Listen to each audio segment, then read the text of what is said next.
नमस्ते दोस्तों।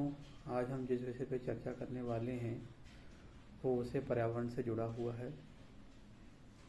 जैसा कि आप जानते हैं कि प्लास्टिक का कचरा जो है पर्यावरण के लिए एक गंभीर समस्या बन रहा है। चर्चा शुरू करने से पहले इस वीडियो को ज़्यादा से ज़्यादा लाइक करें, सब्सक्राइब करें। आप सभी जानते हैं कि जिस गति से शहरों का तीव्र गति से विकास हो रहा है, तो आम जनमानस में जो प्लास्टिक का जो कचरा है वो एक गंभीर समस्या के रूप में है। होता ये है कि आज हम जो कैरी बैग के रूप में पॉलीथीन का उपयोग करते हैं, आप जानते ही हैं, मगर होता ये है कि वही पॉलीथीन या खाने पीने के जो पैकेट हैं, लोग या व्यक्ति जो भी है तो वो रोडों पर या कहीं भी उसको फेंक देते हैं।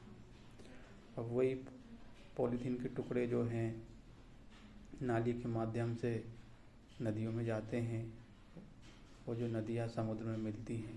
एक तो ये कारण भी है, दूसरा ये है ये पॉलीथीन के छोटे छोटे टुकड़े जो हैं नालियों के चोक का कारण भी बनते हैं।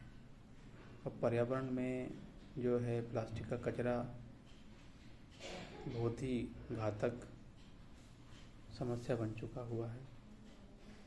कई देशों में देखा यह जाता है कि प्लास्टिक के कचरे को सीधा समुद्र में डंप किया जाता है या फेंक दिया जाता है। उससे होता क्या है कि जो समुद्र में रहने वाले जीव जंतु हैं उनकी आहार श्रृंखला प्रभावित होती है और उन जीव जंतु पर भी उसका गंभीर परिणाम होता है। और जब इन्हीं जीव जंतुओं को मनुष्य अपने आहार के रूप में लेता है तो मनुष्य भी कई रोगों का शिकार होता है, क्योंकि दोनों एक दूसरे के पूरक हैं। किसी न किसी रूप से जो प्लास्टिक जो है मनुष्य के अंदर आ जाती है, जीवों के अंदर तो वो जा ही रही है, वो मनुष्य के अंदर आती है तो मनुष्य को भी कई गंभीर रोग हो सकते हैं। अब समस्या ये है कि इस समस्या से छुटकारा कैसे पाया जाए। सरकार अपने स्तर से काम कर रही है, अपने अपने कैंपेन भी चला रही है, लोगों को जागरूक भी कर रही है, मगर जो जागरूकता है जो होनी चाहिए मगर वो उस स्तर पे नहीं हो पा रही है। हमें किस तरीके से जो है प्लास्टिक की कचरा या पॉलीथीन को कम करना है, साथ ही साथ हमें जो है हरित प्रौद्योगिकी को अपनाना होगा, ऐसे तरीके को अपनाना होगा जो प्लास्टिक को कम करते हों।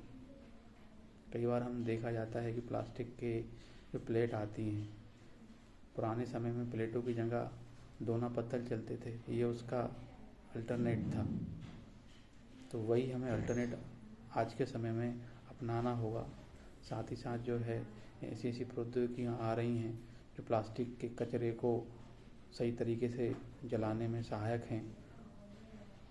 साथ ही साथ हम सभी लोग को ये भी ध्यान रखना होगा कि कम से कम जो है हम प्लास्टिक के सामान को ना खरीदें और उन्हीं सामान को खरीदें जो रिसाइकल हो सकते हैं और रिसाइकल होने के बाद जो पर्यावरण पे उसका प्रभाव ना या कम पड़े। मतलब तो सभी लोगों में ये है जो पहल है वो आगे बढ़ानी होगी, तभी जाके इस जो समस्या है इससे निजात पाया जा सकता है।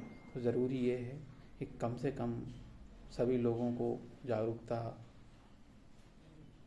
की पहल को अपने ऊपर लागू करना पड़ेगा कि हम कम से कम जो है प्लास्टिक की पॉलीथीन या प्लास्टिक से बने सामान को कम से कम खरीदें, तभी जाके जो है हम अपने पर्यावरण को बचा पाएंगे और तभी जाके जो है पर्यावरण की जो है रक्षा हो पाएगी। तो दोस्तों, आज हमारा जो विषय था उस विषय पे आज हमारी चर्चा ख़त्म होती है। इस वीडियो को ज़्यादा से ज़्यादा लाइक करें, सब्सक्राइब करें, शेयर करें।